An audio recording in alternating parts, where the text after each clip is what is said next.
इंधन संकट काँग्रेसच्या धोरणांचे पाप, मोदींवरील टीका चुकीची. सदाभाऊ खोत. पंतप्रधान नरेंद्र मोदी यांनी इंधन बचत आणि सोने खरेदी टाळण्याचा दिलेल्या सल्ल्यावरून विरोधकांकडून होत असलेल्या टीकेला आमदार सदाभाऊ खोत आणि आमदार गोपीचंद पडळकर यांनी जाहीर सभेतून जोरदार प्रत्युत्तर दिले आहे. सांगली येथे रयत क्रांती संघटना यांच्या वतीने आयोजित आत्मनिर्भर नागरिक, कष्टकरी, शेतकरी परिषदेत बोलताना आमदार खोत आणि पडळकर यांनी विरोधकांवर जोरदार टीका केली. आजचे इंधन संकट हे काँग्रेसच्या धोरणांचे पाप असून त्याचे खापर नरेंद्र मोदी यांच्यावर फोडले जात असल्याची टीका आमदार सदाभाऊ खोत यांनी केली. तर नरेंद्र मोदींवर टीका करणाऱ्यांना अर्थमंत्री पदावर असतानाही इस्लामपूर सांगली रस्ता करता आला नाही असा टोला आमदार गोपीचंद पडळकर यांनी जयंत पाटील यांना लगावला. आणि सगळा दुष्काळ भाग सुतलाम सुफलाम करण्याचं काम खऱ्या अर्थानं मोदींनी केलं.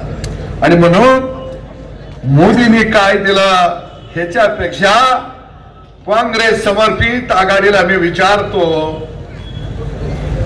की अरे बाबा, जे मोदीने आवाहन केलं सोनं खरेदी करू नका, डिझेल पेट्रोलचा जपून वापर करा, खाद्यतेलाचा जपून वापर करा, इलेक्ट्रिक वाहनं वापरा.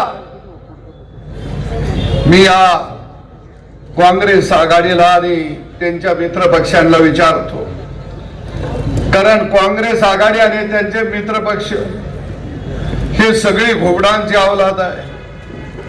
या घोबडाने कधी गावगाड्यासाठी कधी आवाज उठवला नाही. हे घोबड कधी शेतकऱ्याच्या बाजूने बोलली नाही.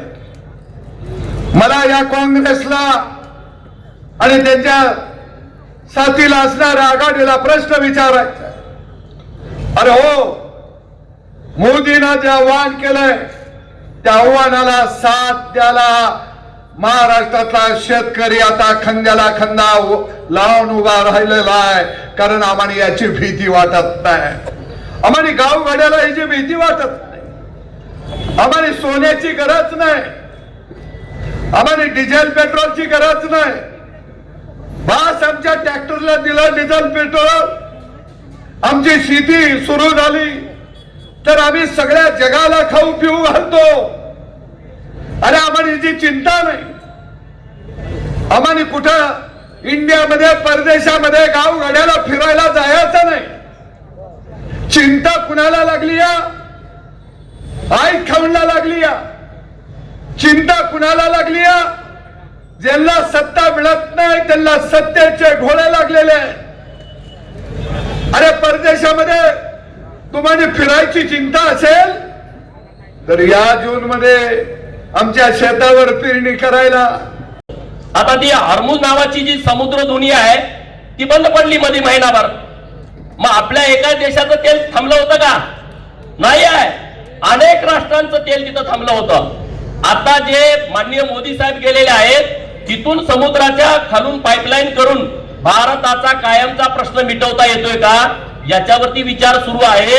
जर मोदी साहेब समुद्राच्या खालून पाईपलाईन भारतात आणायचा विचार करत असतील तर त्यांना ज्यांना ईश्वरपूर सांगली रस्ता करायची अक्कल नाही त्यांनी मोदी साहेबांना सल्ला देण्याची आवश्यकता नाही.